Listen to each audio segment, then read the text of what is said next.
Hey everybody, and welcome to this episode of Harvey County Talk. As always, I'm your host, Lance Gormley. Our guests on the program today are Macario Holguin. How you doing? And Gina Holguin. Hello. How are you guys doing today? Oh, wonderful. Good. Wonderful. Good. Glad to be here. Yeah. Thank you for coming on the program. I just got to say, if those that watch the program know, a little while back we had L.A., who is the director of CCRT, come on the program and talk just a little bit about what CCRT does. Kind of a basic overview, little biography on the guy, and it was a wonderful interview. We learned a lot about CCRT and what they do. There's three main. Well, you know what I'll do? I'll let Macario or Gina take this one, but there's a few different areas that CCRT focuses in on to be a benefit to the community. And Gina and Macario are a part of all of that, but also are basically spearhead one aspect of what they do. So yeah, just real quick, Macario, give me a little overview of the audience of what CCRT does. Okay. Well, when CCRT, as LA probably discussed, whenever it was first formed, it was basically for first responders to go out and help anything that might have happened, to be able to be a support, to any firefighters, any paramedics, police officers, things like that, and just the general keeping them nourished, keeping them well fed as the situation, whatever, unfolded. As that went on, it gave birth to the suicide prevention, disaster relief, and peer mentor side. And that's where we sit now. Me and my wife is on the peer mentor side, and we help out with every aspect. But that's mainly our main priority, is doing peer mentoring, and as we're going to talk about today, getting into the Waymakers Academy inside the jail. Okay, cool. So what I do on the program, always, everybody knows, is I try to get a brief bio of the individuals that are sitting here having a conversation with us. So just kind of give me a little bit about each of you. We'll start with Gina. Where did you grow up? Are you a Newton native? Maybe how you found yourself to Newton, and then maybe a little bit about what you do now. I was born in Newton, so born and raised. I've been here my whole life. I love it here. I wouldn't go anywhere else, to be honest with you. I love traveling, but I wouldn't go anywhere else to live. And what I do now is I work primarily or fully now with CCRT. And like my husband said, we spearhead the Waymaker Academy, which we'll talk about a little bit in here in a minute.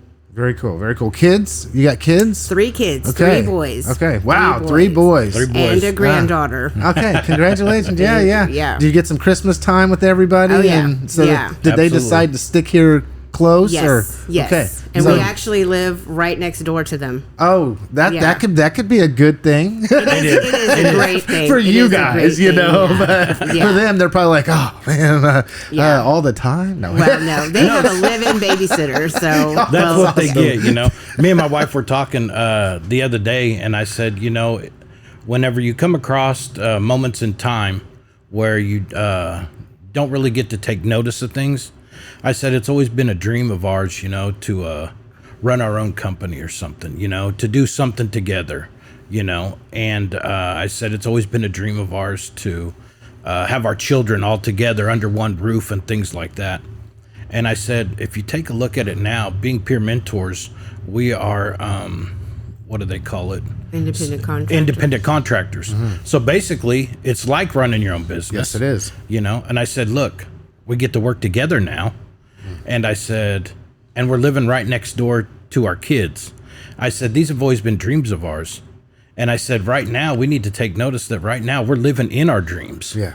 Instead of on the flip side, recognizing them after they've passed, So it's a wonderful opportunity to be able to sit back and go, wow, we're right in the middle of it right now. This is everything we dreamed for. He doesn't answer in our ways, he answers in his ways, and this is what he's given us, and we're just right in the middle of our dreams, living life. Very cool.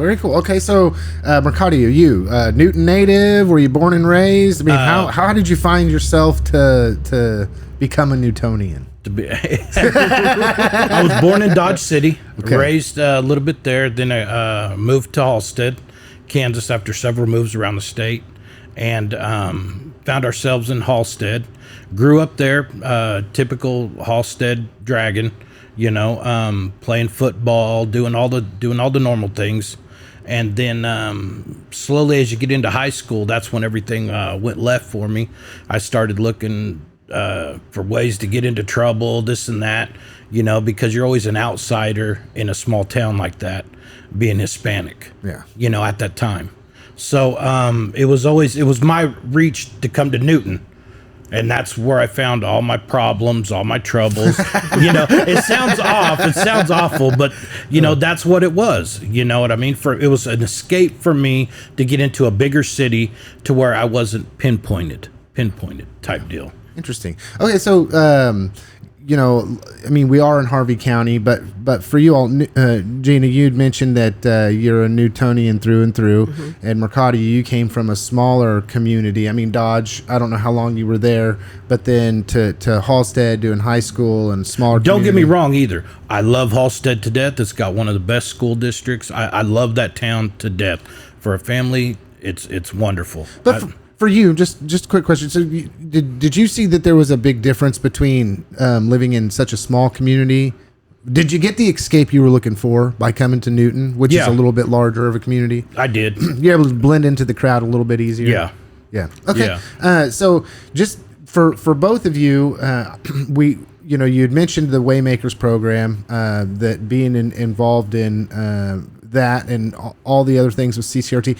Can both of you give me a little bit of how you found yourself to be with CCRT? Because and just a disclaimer for the audience is, I do help with CCRT and volunteer with CCRT, but I found my way to CCRT because of some things that had transpired in my life. So it's not necessarily something that everybody just knows about, right? And then to have some kind of a personal situation that takes place that leads you there. Do you guys want to cover a little bit about maybe how you found yourself to be involved with CCRT? Absolutely. Yeah. So about 7 years ago, we found ourselves falling into addiction. And we rode that addiction for almost 6 years before I met LA. And we were living in a hotel, just me and him. And LA happens to help people, get hotel rooms, if they need, give a little bit of support for people who need it. And he happened to be in there, and the lady running the hotel told him about us. And so he came knocking on our door. And we didn't answer, of course, because we didn't know who he was. Sounded like a cop. And, he was a cop. Yes. Yeah. He wears it well. But he put his card underneath the door. And then he, in his spare time, he door dashed. And I worked at McDonald's at the time. And I would run into him there, and I would chat with him there. And my husband happened to be incarcerated in Harvey County at the time. And he goes to the jail to do peer mentoring there.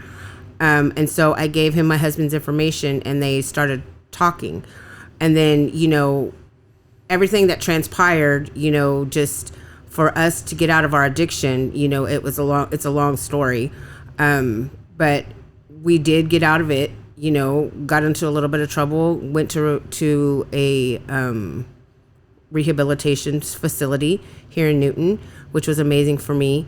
And then after that, we started going to his peer mentor, it's not a class, peer mentor group at CCRT. He has a group on Wednesdays, and we started attending that.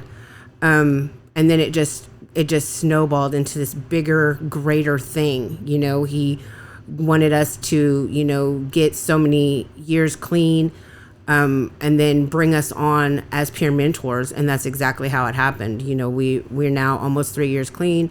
And we're just a big part. He's the hugest part of our, going forward and giving back to the community and helping other people just like us. Very cool. Macario. Yeah. Basically, she gave you the rough draft, and I'll kind of string it out a little bit to kind of build upon what she said. We whenever we met, we've been married 27 years, and whenever we met, it was in our addiction. You know, we grew up around drugs. That was just a way of life, so to speak. You know, and through that we ended up pregnant and said, man, we need something different, something better. And so for about 11 years, for one to say, we got real religious, you know, stopped using, stopped everything. But here's the deal, you know, you don't recover in that. You know, you don't learn how to deal with traumas and different things of that nature. So right at the end of that, we got hit with three major things. My mom died. You had the XL shooting, and then her stepbrother ended up committing suicide. You know, and all in a real short amount of time. Well, no matter how religious you are, I mean, it just blew our minds. You know, we didn't know how to deal with it, so we went back to what we considered foundation. Yeah. This is how we deal with trauma. You know, is we're going to numb it. I'm going to put it in a box and file it away. Yeah. You know, and so that's what we did. And for 6 years, she's not kidding. I mean, we were out there. You know, she was a functioning addict, still go to work. My mind was fried, you know, and we ended up homeless, kids not living with us, living in an abandoned house. You know, I mean, it was pretty horrific. And LA would come and he would see her and she would talk to him. And I was in and out of jail, in and out of jail, in and out of jail. I can't even tell you how many times I went to jail. It's just a ridiculous number because we can't function. We can't get our minds right. We can't wrap our head around leaving this drug alone. Yeah. You know, and through that, finally I went to jail for my last stint. I think I was in there 110 days. And every time before, whenever I would go to jail, she would be on the outside and still be using. Yeah. Okay. So, but I'm getting 3 months clean and I'm done. And 30 minutes later, after I get let out, I'm using again. You know, and that's just the cycle of it. Yeah. So something needed to change. So on this last little bit, whenever I went in, for the last 30 days I was in jail, like she said, she had to go to mirrors. And so her 30 days in mirrors, or 28 days, whenever she got out, I got out a day later, and we were able to maintain a clean and sober life from that point on. If it would have happened any other way, by the grace of God, it happened this way, that we could both get out and be sober at the same time and continue our lives in sobriety. But we needed to make sure that we had a maintenance plan. And that's where LA came in. You know, he gave us the maintenance plan. Come to the meetings, you know, come to the peer groups. Let's talk about these things. Let's talk about the issues. You know, let's talk about what's keeping you inside this addiction. You know, and so the peer group became almost like, you know, on Friends, the coffee shop. Yeah. Okay. Everybody get together and they shoot the stuff around, you know, and they just BS back and forth. That's what the peer groups was like. It was like going there and being able to get this stuff off your chest, talk to other addicts that were there, you know, and listen to their problems. Man, I'm not different. You know, we're all the same, you know, and so that's what it really was. And we built upon that and built upon that and built upon that. You know, it allowed us to make our mess, our mission, our problems, our purpose, you know, and it gave us a real meaning in life. I can go to work at any job. You know, I've worked lots of jobs, but it never gave me purpose. You know, we've made a mess of this community inside our addiction in one form, fashion, or another, you know, destroying people's lives, you know, and it was our chance to start giving back. How can we recoup this loss that we've given onto the city? You know, we've molested it enough. Yeah. Let's start doing something positive. Just a quick question. So for people that are, I mean, if you've ever been in active addiction, you can understand exactly what Macario and Gina are saying. But for somebody who is listening to this program that doesn't necessarily understand addiction, they might be foreign to it. Maybe they've never went down that path. And I want to include in this too for people that are listening that think that one addiction is different than the other. For instance, I always attribute addiction to escape. And I kind of heard you saying that, not to put words in your mouth, but to say that some people, you know, are alcoholics. Some people are drug addicts. There's multiple different drugs of choice that somebody might stumble into to get that release or that escape. Mm-hmm. And usually in all instances, it's this spiraling out of control situation. And before you realize that you're there. So what, if you're trying to explain what addiction is like to somebody who has never experienced addiction, just give me something. How would you explain this? Well, number one, if we're going to talk about addiction for a little bit, we need to understand that the drugs, the alcohol, And the things people are doing to escape are not the problem. They're really not the issue at all, really, in reality. They're actually the fix. Now, it's not a good fix, but maybe it's the best fix that that person is aware of, you know, to be able to numb whatever's ailing him. And generally what it is, it stems from trauma. It stems from not being comfortable in one's own skin. It stems from not being able to deal productively with emotions when bad things happen. You know, so generally what people do is they'll turn right to something that can medicate it, and they'll start to medicate it. Not to feel. Not to feel. They don't want to feel at all. They don't want to feel the emotions, because if they do, maybe they don't have a proper way of feeling those emotions. Maybe they come out in a real negative way because they've never been given the tools or structure to be able to deal with these things. Now, once you can get to the root of the problem, once you can pick out what that is, you know, and start working on that, then the addiction slowly starts to taper off. You know what I mean? Yeah. The need to have a quick fix. The need to have a quick fix. I don't know, because now I can properly deal with my emotions. I don't need to turn to this. Now, that doesn't mean that once you're in it, that there's not a draw there. Okay? I'm one who likes to get high. As raw as that may sound to you or to the audience, you know, I'm a person who likes to get high. I like the feeling of getting high. Nobody gets high because they don't like it. No, it gives you a good feeling. There's no doubt about it. And pretty soon that good feeling is all that you want. It's not the normalcy of life anymore. It's that up here, because that's what gives you, that's what makes you happy. That's what does this. But while it's doing that, it's robbing you systematically of everything, because addiction is so selfish. The addiction monster, whatever you want to call it, is so selfish that it wants all your time, your energy, your emotions, your attention, your finances, your friendships. It wants all of it. It don't leave you any room for anybody or anything else. It will root out any good in your life. And that's basically what it is, you know. You can have, now, inside addiction, there's dependency and addiction, okay? Now, how do we describe that? Okay, let's say you started taking an opiate, correct, from a doctor. Okay, now you don't like opiates. You're not seeking to get high, but yet you take them from a doctor over a long period of time. Your body will become dependent on that drug. Now, if the doctor says, I can no longer prescribe you opiates, you know, for your pain or whatever's going on, you will go through withdrawals. It doesn't mean that you are addicted to it. It means you become a dependent. Now, whenever you become addicted to something, it means you like it. You're all for it. You're going to go with it. Now, some may argue back and forth the definitions. That's how I understand it, you know. Okay, Gina? You know, just to build a little bit upon what he said, you know, once you're in the addiction, and you try to stop, there are certain drugs out there that won't allow you to stop. And it's more of a mental thing than a physical thing. You will feel the physical draw and the physical need to it. But if you're out in society and you know that it's accessible, it's very hard for your mind to wrap around not going to get it. And that for me is what addiction is, because there were many times out in society, in the world, that I tried to stop and I just couldn't.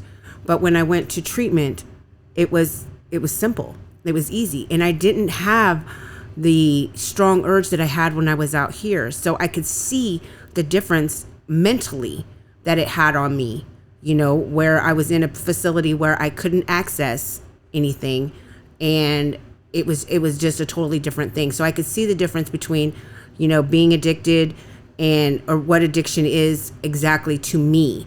And that was just the draw that I had for it and need for it in my mind rather than just my body. You know, my body didn't go through the withdrawals the same as when I was, you know, in my house, you know, trying to stop. And that was amazing to me, because I just thought it was going to be all the same. So when I walked into treatment, I was scared. I was terrified that I was going to go through some massive withdrawals.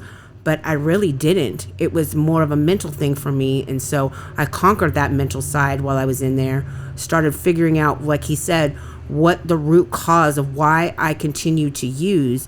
And then I just built upon, recovering from those things. Yeah, it's interesting what I'm hearing from both of you.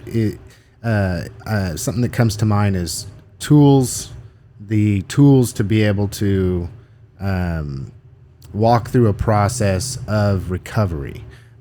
Many people that are in active addiction have found themselves there probably over a period of time in a process without realizing this is where I'm going to end up. I've often said when dealing with addiction, if people could see what their life would look like 10 years down the road before they ever experienced it for the first time, and you can't tell people, you can't show people that, but just, if they were able to see where they were 10 years from the time that they chose to first walk down that path, it would probably scare the crap out of them. Mm-hmm. And they probably would not even choose, like, who would want to do that? But that's not the way it happens, right? It's something that doesn't work that way. Usually has to do with people, places, and playthings, but not going too far down that rabbit hole. So when it comes to the both of you, did you feel or do you believe that you lacked the tools, the resources, the peer group that allowed you to be successful in recovery? When we were in our addiction, absolutely. You don't have those things. You don't have time for those things because all you're spearheaded on is just the next high, just the next high. And to clarify something that she said too with the withdrawals and stuff, our drug of choice was methamphetamine. It wasn't on an opiate level. If you deal with something like opiates, okay, it's a whole different monster than methamphetamine is, okay? You're talking fentanyl, you're talking heroin, you're talking different things like that once it gets a hold of you, your body will shut down outside of your control. Honestly, by quitting. Yeah. So to deal with that monster, if you go into rehab, you will go through withdrawals physically, mentally, like that. But with methamphetamine, it's different. It's an up here. You'll go through some physical withdrawals. You'll be tired. You'll be sluggish. You'll be this and that. You know what I mean? But you'll get over it real quick. I promise you. It's way different than an opiate addiction. An opiate addiction will take a long time to come back from. Fentanyl is just no good. And that's such a big problem right now. Yeah. And to build on your question a little bit, we did lack those, those resources. We didn't even know they were available at the time, but when you get into, to the recovery aspect of it, you start to get those tools and then you start to realize that those meetings are tools, that, yes, you change your people, places and things like you had mentioned, which we did, and then you start to go to meetings and you start to, build your relationships with the same minded like people, people who are in recovery and doing it, and you build new friendships, and it's just a whole process, and it's starting from the ground up. You have to change everything about your life from what and that was a difficult part for us, but we knew that it had to happen, and we were blessed that we have each other. Yeah. A lot of people out there are doing it solo, and they deal with, codependency. And so they go seek those things out, and then it just snowballs into so much more, and it can just snowball in a bad way. So we have each other for support. We have our meetings for support, and, the things that we do with the Waymakers program is so much of an encouragement and support to us as well. Just helping other people is amazing. Yeah. One of the biggest things inside of your recovery is getting into service work, giving back, doing something positive, helping somebody else out. And that for us is where the peer group came into, and being peer mentors, and then it bled off into the Waymakers Academy, inside the jail. Okay, so before we move on to the Waymakers and what you all are actively spearheading, for lack of a better word, I have a question. knowing the both of you, you had mentioned that together you are each other's support network. You've been married for that long. Addiction, absolutely, no one can argue, destroys marriages and lives and families. Just real quick, I'm interested. How did you guys make it for 27 years, even though you were both in your active addiction?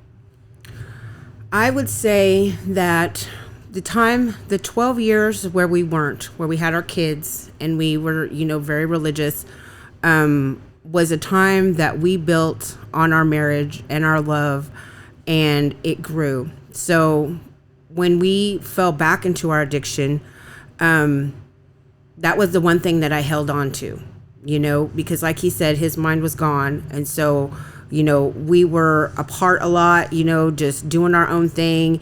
And then when we came together, sometimes it was very, very toxic. All the time it was toxic. But I held on to that part of our marriage that, we were going to survive this. We were going to figure it out, but we just didn't know how. And so like he said, by the grace of God, he was in jail and I went to treatment, and it just happened that way. And then it was like we picked up right where we left off, And so it has to do with the foundation of our marriage that we built prior to this last 6 years of being into addiction. Because I have seen, you're right, I've seen so many people's relationships fail, and it's probably because they didn't have a good foundation in the beginning. And, yes, we started out addicts, but then we quit for that long period of time. And that long period of time gave us the opportunity to build upon our marriage, which is, I believe, what saved us. Yeah, this is my best friend. This is my queen. Okay, I wouldn't want any other person by my side. She's absolutely the best. Whenever we were good during those 12 years, we didn't fight. We didn't have arguments. It wasn't like that. Every day was laughing and getting along. We maybe had one argument a year. Okay, and that was it. And we raised a happy family. We were good together. My best friend. And then all of a sudden, when the addiction started again, it was like it flipped. It's almost like she became my worst enemy.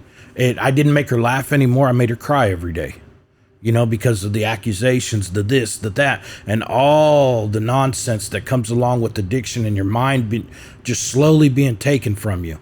It just slowly starts. And like I said, it wanted to weed her out of my life just so that I would just focus on it, And so knowing that this is my best friend, if I can just cut out the common denominator, what's the common denominator that changed everything? I get my best friend back. And like she said, just as soon as we did that, bam, there's my best friend. Here's our relationship again. And now since we've been clean, we don't fight again. It's all laughs. It's all family time. It's back to what we had, But it's like she said, if generally speaking, if you're out there and you don't have a foundation to look back at and say, look, I know without the drugs, we're great. If you don't have that, it is so hard to stay inside of a relationship on a long period of time, especially to be a positive, a functioning relationship. Yeah. You can stay inside toxicity for as long as you want, but if you know where that's going to end up. Insanity at its best. Yeah. It's interesting that you had mentioned something, and it just, I'm even going to go here. I'm just going to profess to say that I do believe that one of the pitfalls of addiction and why people have a difficult time getting out, why it destroys so many relationships and marriages, is because that is your peer group. Mm-hmm. And the majority of the time you're going to meet somebody else who's in active addiction. And if all you know is that other person active addiction, then there's not a good foundation to build on. Right. But you guys made it through, had that time in which, like you had mentioned, were able to build a healthy foundation, and that's what pulled you through. So what is Waymakers? What Waymakers is it's a conjoint effort between the Harvey County Health Department, the Sheriff's Department, CCRT, and Prairie View. And what it allows us to do, CCRT was already going into the jails every week, When people would put in kites, they would want to come down, talk to us, see how we could help them out, right? So what we did was we just built upon that, okay? So individuals would put in kites, come down, hey, I'm here on a drug charge, this and that. Maybe I need a evaluation or something, And we said, okay, well, let's go in conjunction with Prairie View, and let's see how we can work together. So what we did was we created 2 classes, a peer mentor group as well as an SUD class. Now, they're both SUD classes, substance use disorder classes, but Prairie View will come in, they'll teach the class, and one of us will sit in, and we'll have the individuals that are down that we have accepted into the class while they're in jail, and getting them their drug evaluations, and start to work a program inside the jail to figure out what the problems are, what the issues are, what causes us to do drugs, and things like that, so that we can start rebuilding and remaking connections in the mind so that they can be positive members of society again, and not sending them right back out into the world with no help. If you come in a drug addict and you receive no help, no assistance, no tools, no anything, what's the options of whenever you get out? What's going to happen? You're going to go right back to what you know, right back to you haven't been given an option or a different way of seeing anything. All you did was go to college how to get better at being bad. Yeah, or the support. Gina, how important is the support that the peer mentorship group and what you all are doing? Is it to the individual that is at their low, maybe one of their lowest points, incarcerated for choices that were most likely decided they do while in active addiction? So you're asking, like, how does it benefit them, or how? Like, in your opinion, how important is the peer mentorship aspect of? Okay. I think it's very important, and that's just from hearing them say so. Like you said, we go in twice a week. We do the peer mentor class, and then and it's Tuesdays and Thursdays, and they have repeatedly said they look forward over the weekend. They very much look forward to us coming back, and it's not just so they can get out of their jail cells. They say that, it's so that they can actually be in a safe place and talk about, the things that trouble them, that cause them to use. We're talking about grown men crying in front of other grown men. This is a safe place for them to do so. We're talking about women that have been through it, that have gone through some tough stuff, and they're able to share that, and it's, something that we encourage them to do, and something that we let them know too, that this is something you can't go back and just use against them in the pods. You can't bring this back up because we won't allow you into class. This is a safe place. And then when they get out and they go to treatment, they always call. They always call and let us know how they're doing, and they always thank us, and they just, say they couldn't be there without this class. And that's what keeps us going. That right there, just those phone calls and those, the interaction that we get in the class, the people really opening up to us and really, sharing with us their issues so that we can help them because we've been there. We can help them see, okay, this isn't the right way of thinking. This isn't the right way to do it. Maybe you should try this way. And then they're like, oh, okay. And then they do, and it's so different for them. So I think it's very important, and I think that they see the importance of this Waymakers Academy and really share it with others in their pod, and then so many other people want to be a part of it, and so it's just continuing to grow. And Waymakers has a curriculum, correct? Correct. Macario? Okay. Correct. It's generally an 8-week course, 8-lesson course that Prairie View has come up with, and we just assist in that, and we go over it. But once the 8 weeks are done, they, generally speaking, if there's room to stay in, they stay in. So we've had people that have been there since the very beginning, just because we're only given 10 spaces for the males, 10 spaces for the females. So if we never have a waiting list, there's no reason to kick them back out to the pods. Let's continue to build upon what we're doing in here, And then once we talked about being in there and having be able to be participatory in the Waymakers program in there, then is there something that then, are you, once you get out, you're done? Once you go to treatment, you're done? Or how does that, is it something that continues on over a period of time? And that's something we're working on, how to fully fill that part out. Once they get out of jail, out of treatment, they can come to the peer groups. They're signed up if they so choose to get their aftercare at Prairie View, Mirror, wherever they can see fit to continue in IOP and OP, which is just outpatient treatment and things like that. But to continue to work with them, continue to be supports to them. You have to understand that whenever they're in jail and they're clean, that's one thing, okay? But they're about to make a change whenever they get out of jail.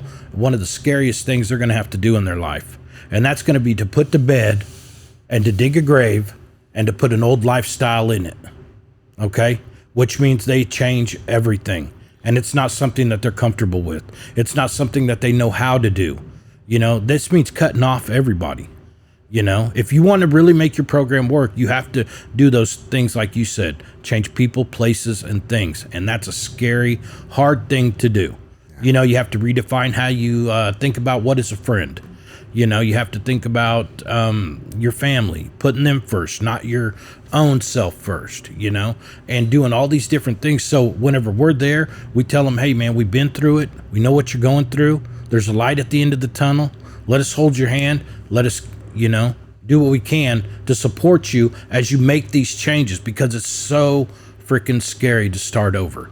It is so scary. And so whenever they get out of treatment, we try to line them up with sober living so that they can continue their process.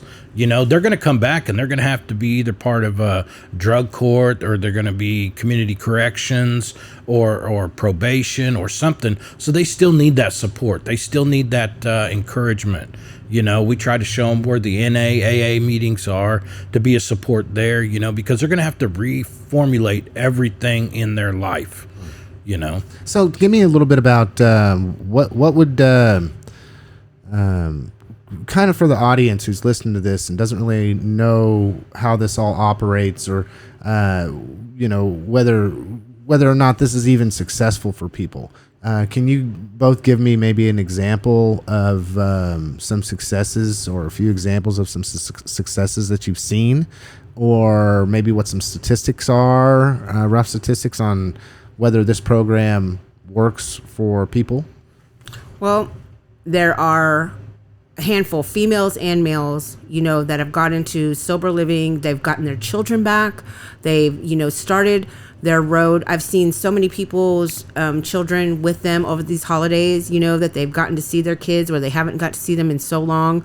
And so it's just a great progress that they're doing, and we try to stay with them as long as we can, as long as they want us to. We try to stay with them and see the great success. Now, I won't say that there haven't been some that have gone back to jail, but I can honestly tell you that none of them have gone back to jail on drug charges, so it's just, circumstances happen, things happen, and it's just crazy stuff that happens, but they are back in jail. But that's just a very small amount compared to the people that have completed successfully and have gone on to bigger and better things. There's so many. I can't even, if I were to go back and start to list off just here recently, how many people have totally flipped their life around. We're talking drug addicts forever. We're talking gangbangers. We're talking everybody that have totally changed. They're now into recovery. They're now living a different life. It's crazy how many people we've seen change through this program.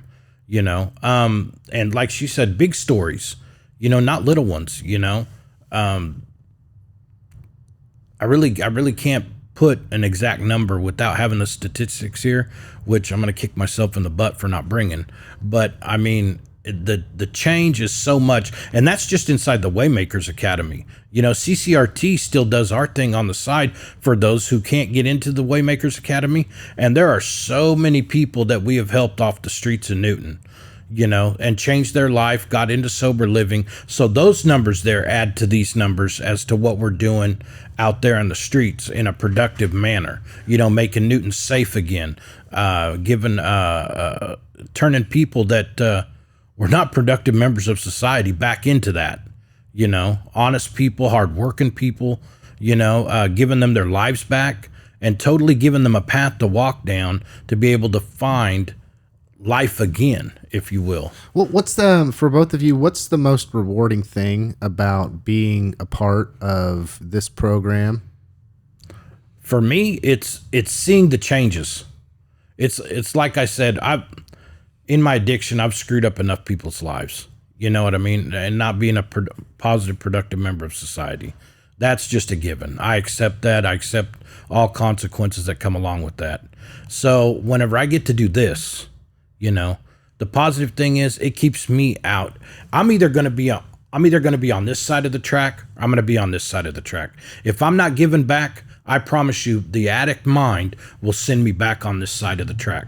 So number one, the biggest reward is my family gets to have their dad. My wife gets to have her husband. I get to be a normal human being again.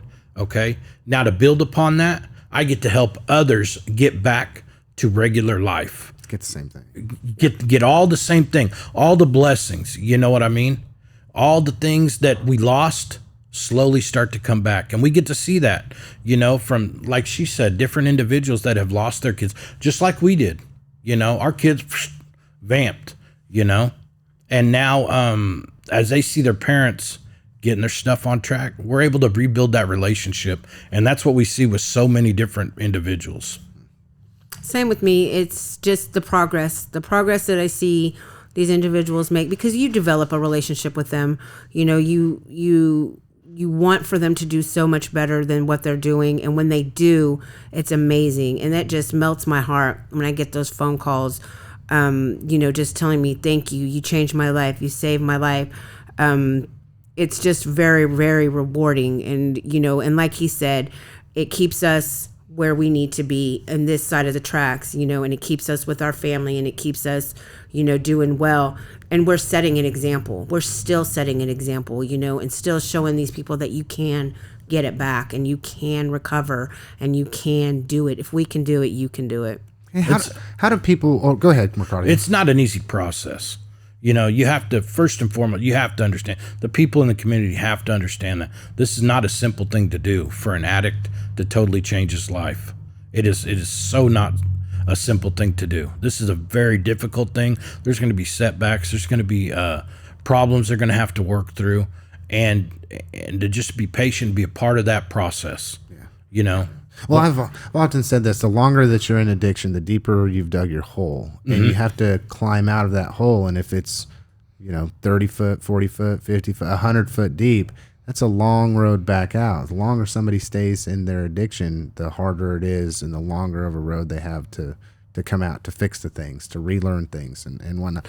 Okay, so for anybody that's listening to this right now that is either one, in active addiction, two, know somebody, loved one that's in active addiction, or three, just have experienced this, have either come out of it, however it might be, how can they get a hold of you guys to be able to, refer somebody to you, or just can you give me some way that people can reach out and talk to you?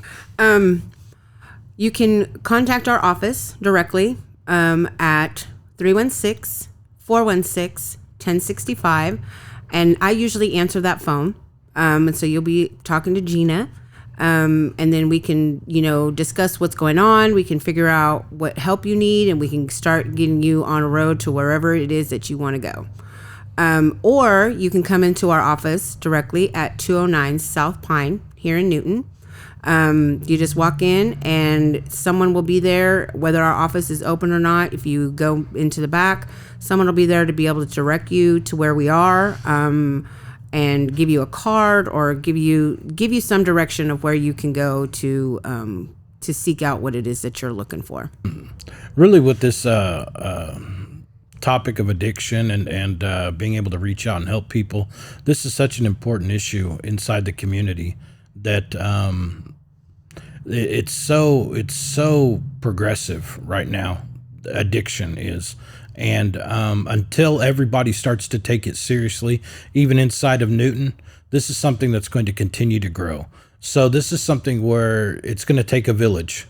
You know, we can't keep our heads in the sand. We can't continue to do nothing or think it's somebody else's problem. You know, and what comes along with that is being actively aware and doing something about it. You know, we need to get individuals need to get involved with their community and to be able to find out what they can do, where they can support. You know, it's funny whenever you talk about CCRT in the community, not a lot of people know about us, know what we do as a nonprofit, and it's going to take the community wanting to become actively aware and active participants, and to be able to if they can donate, because this is all nonprofit that we do, you know, to help everybody. So that can only go so far, you know. And if people in the community were to understand the things that we're doing for the community and how they can play a bigger role in that, that's the only way this problem is going to get any better. All right, we're coming to the end of the program, and at this point, as everybody knows, I give the guest the last word to speak directly to the hearts and the minds of anybody listening. So just what do you have to tell the audience, guys?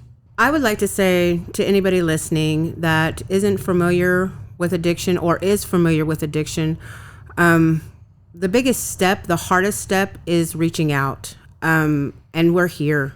We're here to help. We're here to support for anything that you need. And that doesn't just include addiction. That includes the suicide prevention part. You know, we really are there to help you in any struggles in life that you're going through. We've been there. You know, we've dealt with suicide. We've dealt with addiction.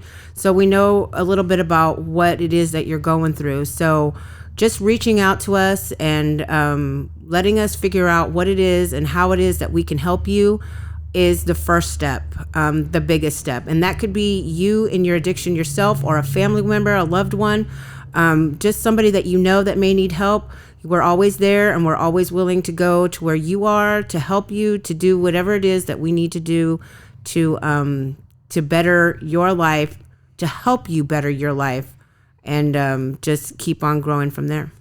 And if I could just piggyback off what she said, whether you're in addiction, coming out of addiction, the present way things are is so stressful. It's a lot of pressure, you know, and people get overwhelmed. And whenever you get overwhelmed, that's whenever you see the relapses, or you see the discouragement, depression, things like that. And if I could just, I say this all the time in peer group, and it's so important for even us and anybody else, okay? I always give this analogy. You take football, and the football players, those are some of the most athletic individuals, big guys, run fast, do amazing things with their athletic abilities, you know, and they get paid so much money, you know, and you see them make the long plays, you know, the big, everybody likes a Hail Mary, everybody likes a 40, 50-yard run, you know, but if they were to sit down, do you think it would be too much to ask of them every time you touch the ball, just move it 2.5 yards? That's all I need you to do. I pay you all this money, you have all this muscle, just move the ball 2.5 yards each time you touch the ball. If they were to do that, you would get 2.5 yards, 2.5 yards, 2.5 yards, 2.5 yards, then you got a first down. And you could march that ball all the way down to the end and get a touchdown. If you were to do that, you would win every game, every time. And that's no different in life. Sometimes we get so consumed with the Hail Marys. Sometimes we get so consumed with the 40-yard runs in life. That's all we focus on. That's all we're seeing is what's downfield. I can't accomplish it. I can't do this. And so we get buried, and we get buried, and we get buried. And whenever we take life and we break it down, if alls we did was just get our 2.5 yards for the day, that's all anybody's asking us, is just to get the 2.5 yards, then we'll win at this game called life. You know, there's nothing anybody can throw at us that's going to derail us from that. And it'll keep us on track and help us to stay positive and focused on what's most important. And that's life, man. Getting back to life, getting back to our families, doing the right things, staying positive, being productive members of society. So if I could tell anybody, just get your 2.5 yards for the day. Well, there you have it, folks, and thanks for listening to this episode of Harvey County Talk. As always, I was your host, Lance Gormley, and our guests on the program today were Macario and Gina Holguin from CCRT. Catch you next time, everybody.